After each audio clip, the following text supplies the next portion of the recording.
آمن الرسول بما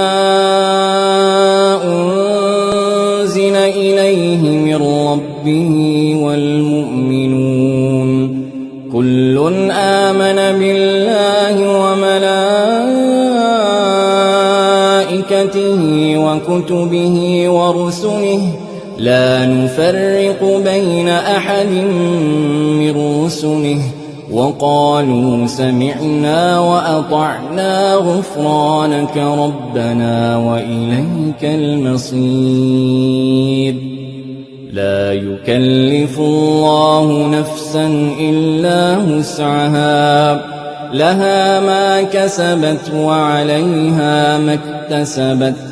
ربنا لا تؤاخذنا إن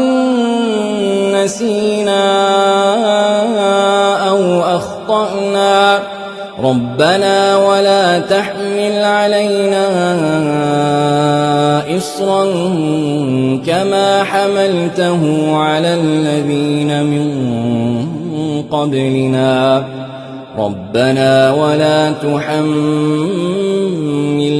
ما لا طاقة لنا به واعف عنا